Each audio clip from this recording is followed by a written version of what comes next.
Já estamos de volta com o seu estilo de vida e hoje nós estamos conversando sobre as dores que são causadas pela perda ou por uma perda, enfim.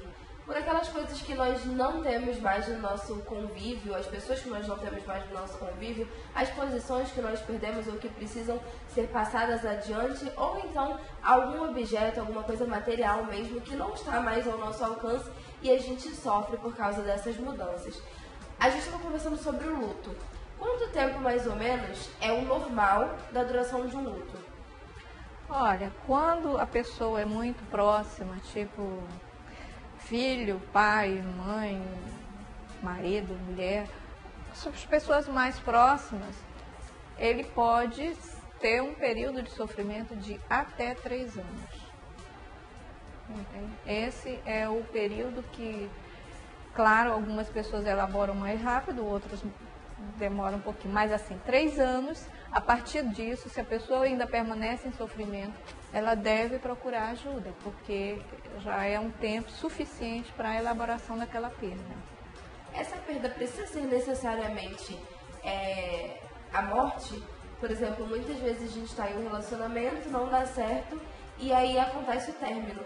E de certa forma é uma perda, porque você não tem mais o convívio daquela pessoa como tinha antigamente, não está mais inserido na família, enfim. A gente acaba perdendo mesmo certos hábitos que aconteciam antigamente. Isso pode ser considerado uma perda também e também precisa desse processo de readaptação ou são processos diferentes? Não, ele também entra no processo de luto, inclusive uma separação. A separação é um luto bastante complicado, porque tem algumas situações que a gente chama de luto complicado, né? Quando você perde várias pessoas ao mesmo tempo, quando você perde várias coisas ao mesmo tempo, né? Quando tem essa situação de justiça no meio. E um fim de um casamento também é um luto complicado, porque é como se você tivesse que matar uma pessoa dentro de você que ela está viva, que você vai encontrar com ela ali a qualquer momento, você pode encontrar. Então, pode ser um luto com bastante sofrimento. Algumas pessoas ficam presas a isso, não conseguem sair desse processo, não conseguem seguir adiante. Existe até uma característica das pessoas que estão de luto ou que se consideram de luto, que é muito frequente, que é o uso do preto. E aí eu conheço pessoas que usaram preto durante muito tempo e, enfim, algumas outras não conseguem se soltar disso, né? Só usam preto a partir daquele momento, justamente para caracterizar e para mostrar para a sociedade que realmente está passando por esse processo ou que, enfim, que não consegue mais se adaptar sem aquela pessoa. Isso acontece, muitas pessoas não conseguem se desprender desse luto ou depois de um tempo ela acaba se desprendendo mesmo sem querer. Não, tem algumas pessoas que não conseguem se desprender realmente. Essa questão de usar preto era uma coisa muito cultural até alguns anos atrás. Hoje em dia a gente já não vê tanto isso, mas você ficar preso a um luto, isso acontece, pode ocorrer, entende? O que, como eu estou falando, não é uma coisa saudável se você passa de mais de 3 anos e ainda permanece naquele sofrimento. Porque assim, você tem que entender que o luto significa sofrimento, porque assim, quem perde uma pessoa querida sempre vai lembrar dela em alguns momentos da sua vida. Fulano gostava de fazer isso, mas aí você lembra dessa pessoa, mas já sem sofrimento, entende? O luto é quando você lembra com sofrimento, entende? Então assim, você tem que botar essa pessoa em algum lugar especial do seu coração. É como a gente diz, né? Que depois se torna uma saudade gostosa. Isso. E aí você consegue já lidar com as lembranças e tudo mais que de bom que aconteceu. Exatamente. E até agradecer o convívio que teve com aquela pessoa. Né? Em relação a esse processo de desvincular essa pessoa da outra, de não conseguir sair do luto. Quando a gente percebe que alguém está passando por essa situação, a gente consegue ajudar de alguma forma com algum tratamento? Essa pessoa precisa passar por terapias?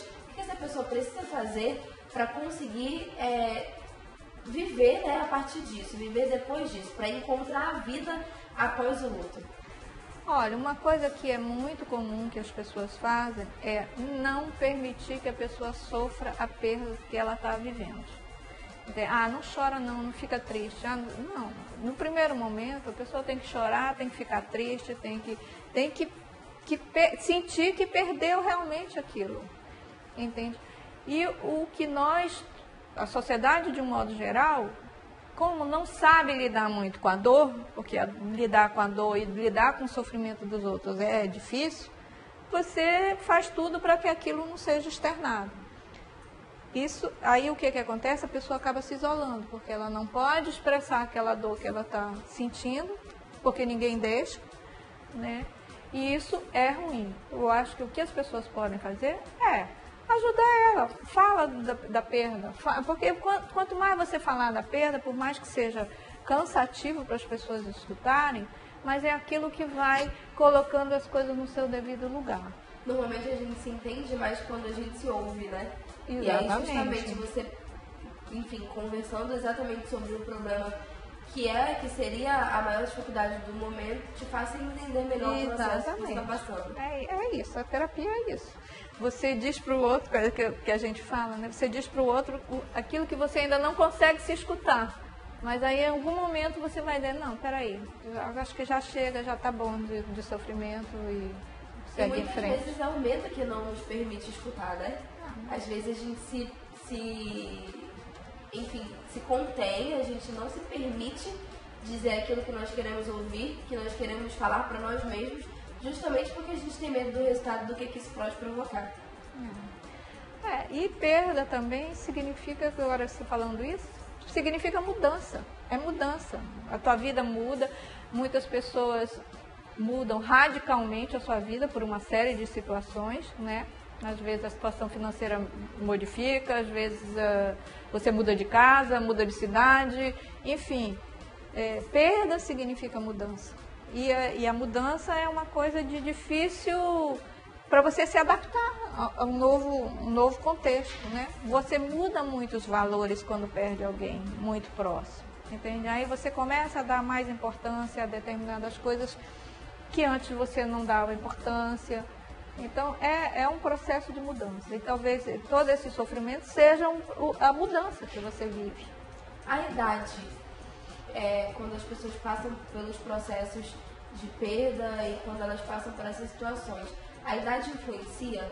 Se você é uma pessoa um pouco mais velha, se você é uma pessoa um pouco mais nova, é claro que desconsiderando o fato da criança, né, que a gente já disse que a criança às vezes consegue lidar muito melhor do que o adulto, mas falando mesmo do jovem, do adulto, do adolescente, essa pessoa que já tem uma maturidade um pouco maior, a idade dela influencia na forma com que ela vai passar por esse processo ou isso independe?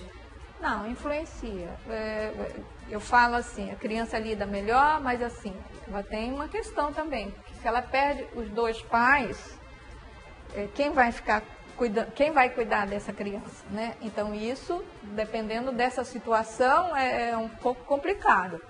Mas na fase do adolescente, a adolescência já é uma fase difícil, então também pode ser um momento difícil.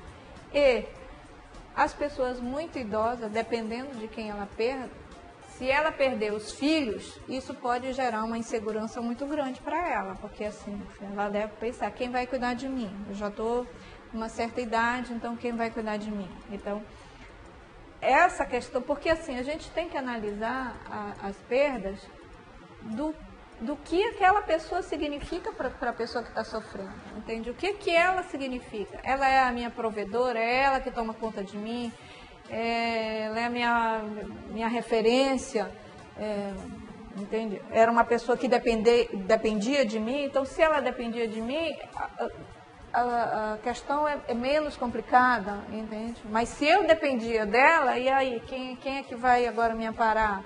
Então, todos esses aspectos têm que ser analisados. O significado da perda para cada pessoa, que é diferente.